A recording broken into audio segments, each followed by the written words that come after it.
They're calling it the Summer of Love, a return to what almost seems like pre-pandemic normal and a very key important election year. There's obviously an agenda at play to get as many people to go out and vote as possible, and to do that, they've got to make things look good for the incumbent.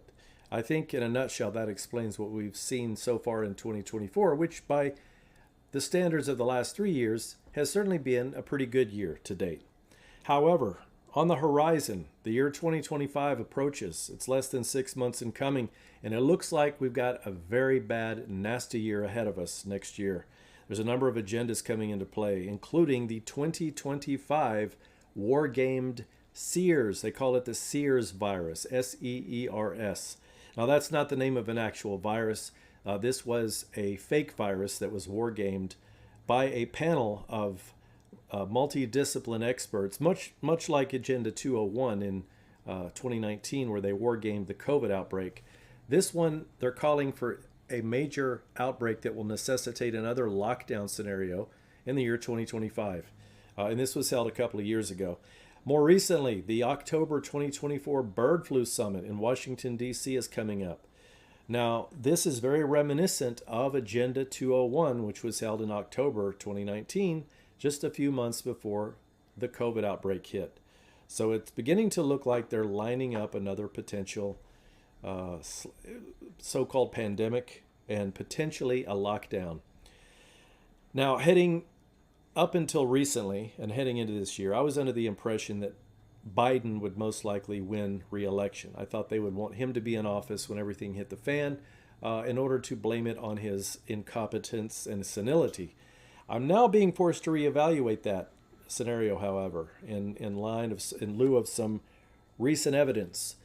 And the evidence I'm referring to is by way of predictive programming through signs and symbols.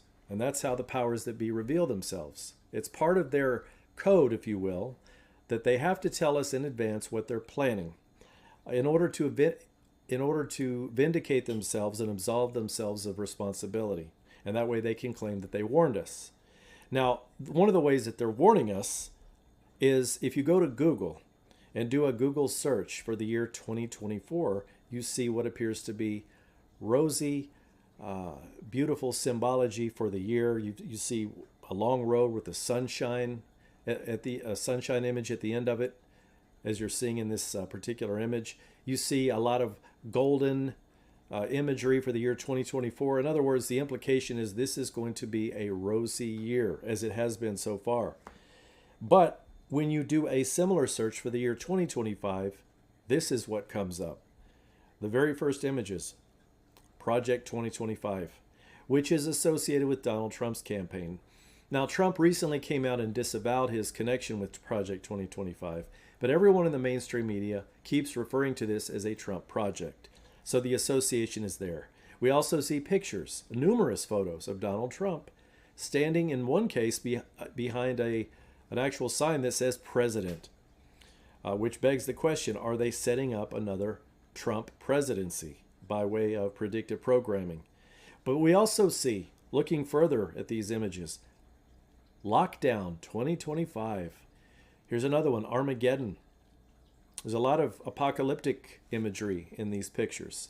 A lot of references to masking, to possibly pandemic or epidemic scenarios.